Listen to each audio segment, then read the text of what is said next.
On July 7, 2024, in Andhra Pradesh's capital, a family residing in Much Marri village, their 8-year-old daughter, who was studying in the 3rd grade, went to play with her friends in a nearby park. It was around 5 p.m., and as the evening passed, she still had not returned home. As time continued to pass, her parents became increasingly worried and decided to go to the park to look for her. However, upon arrival, their daughter was nowhere to be found. They inquired with people nearby and other children playing in the park, but nobody had seen her or knew of her whereabouts. Panic set in, and they began to search the surrounding areas for her. But as the sun began to set, a sense of dread settled over them.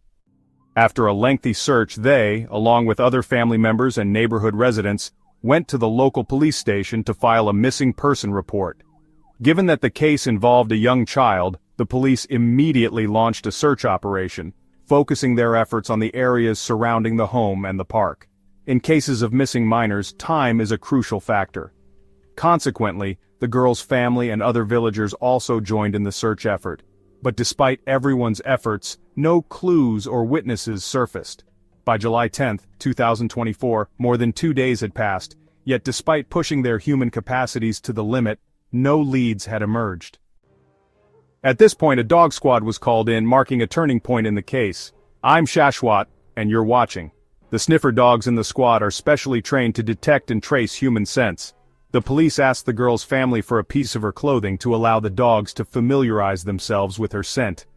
Generally, sniffer dogs can locate missing individuals within a few hours to a few days, although various factors can impact this, including temperature, wind speed, and the specific weather conditions in the area.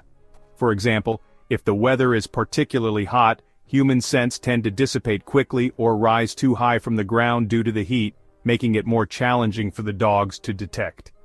Fortunately, although the climate in that region is typically hot, the monsoon season had introduced humidity into the air, aiding the dogs in picking up the girl's scent faster. The sniffer dog quickly caught her scent, and the handler began to trace the trail alongside the police team. Within a few hours, the search covered most of the village area, leaving only a small section unexamined. The dog detected the strongest concentration of her scent in this remaining area. The police cordoned off this area and continued the search with the dog and its handler, accompanied by several villagers, as everyone was eager to bring the child back safely. Eventually, the sniffer dog stopped in front of a house, indicating that the girl might be inside. The police team knocked on the door, but upon searching the house, they didn't find the child but rather a 12-year-old boy who was studying in the 6th grade at the same school as the missing girl, and the house belonged to him. The police and villagers were astonished, as anyone would be, to see such a gathering of people at their doorstep. However, it became clear that a sniffer dog had led them there for a reason, and this could not be a mere coincidence. The police had a growing suspicion that something was amiss, especially when they noticed a change in the boy's body language upon seeing them. When the police began questioning him about the girl, he attempted to act ignorant, but, being just a child, he ultimately cracked under pressure. What he revealed was a shocking tale that suffocated faith and humanity. On the evening of July 7, 2024, in a park in Much Marri village, the girl was playing with her friends when 3 boys from her school took notice of her. 2 of them were 12 years old and in the 6th grade, while the third was 13 and in the 7th grade. The girl in the 3rd grade recognized them as it was a small village with only one school. The 3 boys exploited this familiarity, inviting her to play hide-and-seek. Little did she know that the boys she viewed as older brothers were actually predators. They lured her to a deserted area near the Much Marri irrigation project pump house, under the pretense of playing, and one by one, they assaulted her. To keep her from screaming, they gagged her. Once they had committed their heinous act, they feared she would tell her family, leading them to believe that killing her was the only solution. Due to heavy rains, the water level in the canal was quite high, so they murdered her and disposed of her body in the canal, which connects to the Krishna River. This entire confession came from the 12-year-old boy, whose house the police had visited, and he subsequently identified the other 2 boys involved. Currently, all 3 have been arrested, but since they are minors, it's uncertain what punishment they will face.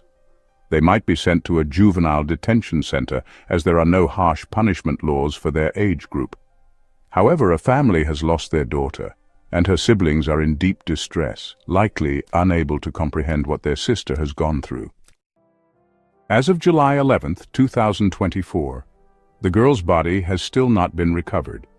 The swift current in the canal and the passage of several days have reduced the chances of finding her. SP Raghveer Reddy has deployed 5 police teams along with expert divers from the SDRF and NDRF to search for her body. The police revealed that these 3 boys were so cunning that they did not alter their routine at all, continuing to visit the park and the crime scene daily, as if nothing had happened. The girl's family and villagers have taken to the streets, demanding justice. If age is not considered in committing crimes, then why should it be when it comes to punishment? These boys, aged 12 and 13, have left me at a loss for words to describe their actions. Terms like monster, beast, and predator seem too mild. This case raises a critical question. Why are so many minors committing such heinous crimes? According to the Juvenile Justice Act of 2015, offenders aged 16 to 18 can be tried as adults, but in this instance, the crime was committed by 12 and 13-year-olds. How many amendments will we continue to make, and how much lower will the age limit for punishment go? Can we resolve these problems this way? In 2018, the Bharatpur case involved a girl who was similarly victimized, and the blame fell on her 14-year-old cousin. His father pointed fingers at vulgar video clips found on his phone. In 2018, there were similar cases.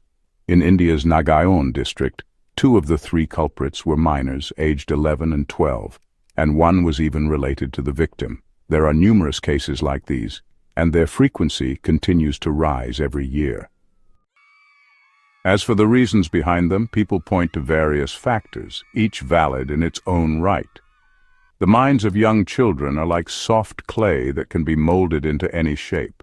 These cases not only question the actions of these boys, but also put society itself on trial, as we are all responsible in some way. With unsupervised access to social media, the internet, and mobile phones, children today encounter information and content that exposes them to concepts they aren't ready for, leading to premature pseudo-sexual maturity on a mental level. Despite this, sex education remains a taboo, while sexual content on social media and the internet is abundant. A significant consumer base of this content is young children. Scientific research has proven that juveniles lack the ability to judge the future consequences of their actions, as their capacity to do so isn't yet developed. The problem escalates when we focus only on blaming various factors rather than seeking solutions. This approach is flawed, as we cannot define all juvenile offenders by a single profile. They come from every age group, economic background, intelligence level, caste, and religion. It's frightening to imagine how we can prevent this new generation from sinking into such a quagmire.